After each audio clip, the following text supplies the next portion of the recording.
Hello everyone, good morning সবাইকে। ব্লগটা start করছি সকাল 9:30 থেকে। আর প্রথমেই ব্লগটা স্টার্ট করছি রান্নাঘর থেকে। আজকে যেহেতু অনেক লোকজন আছে, মানে দিদি জামাইবাবু এসেছে যেহেতু, কালকে রাত্রে ব্লগটাতেই তোমরা দেখতে পেয়েছো। আর আদির মটরশুঁটি ছাড়ানোর ব্লগটাও তোমরা নিশ্চয়ই দেখেছো।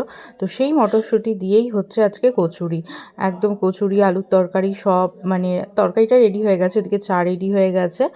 আর এদিকে মা করছে হচ্ছে কড়াইশুঁটির কচুরিগুলো, মানে খেতে তো অসাধারণ হয়েছিল।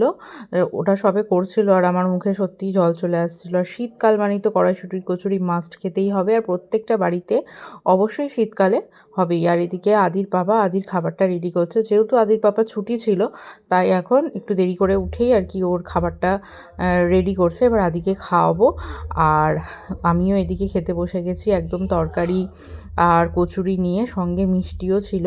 আর এইদিকে আমার হনুমানটা এই যে এসে এদিকে আমাকে অত্যাচার করছে, আর এই যে ওদের ট্রলি নিয়ে খেলা করছে। গুড ম্যানার্স কেন হ্যান্ডসাম বয় কেন, কি তোমার কি প্রবলেম আছে? কবে আছে তোমাদের? মঙ্গলবার দিন। ওটাই আমি জিজ্ঞেস করছি, 13 তারিখ মঙ্গলবার। এবার আমরা যাব। করেছো মঙ্গলবার কটায় টিকিট করেছো? ওই ইন্টারসিটি সকাল। তোকে কেন তাকাতে হবে ক্যামেরার দিকে? জানে অ্যাকশন করতে হবে, এই মাথায় লাগে না। আরে ওরে, এত সুন্দর রোদ্দুর উঠেছে, এখন রোদ্দুরে চুল শোকাতে এসেছি।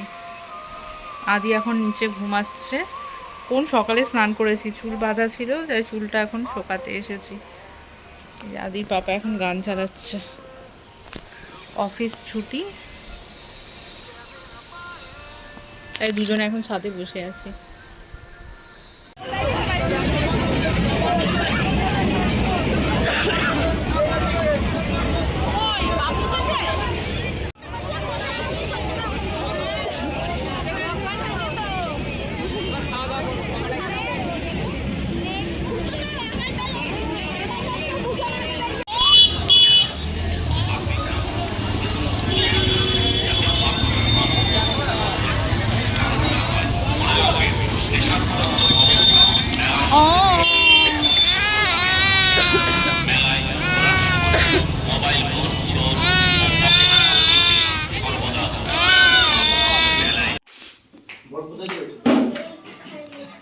বড় বল নিয়ে এসো। তাহলে খেলতে পারবো। একটি গমেলা মেলা। এই ব্যাটটা ওই দেখেছো আমি বলেছি আমি ভেঙে দিয়েছি এটা। না মা ভাঙিনি তো। এই এমন জোরে তুমি ঠুকে ঠুকে খেলে। এই আমি না মা? তুমি তো এখন তুমি তো ঠুকে ঠুকে তুমি খেলে। তো এখন বড় হয়ে গেছো না?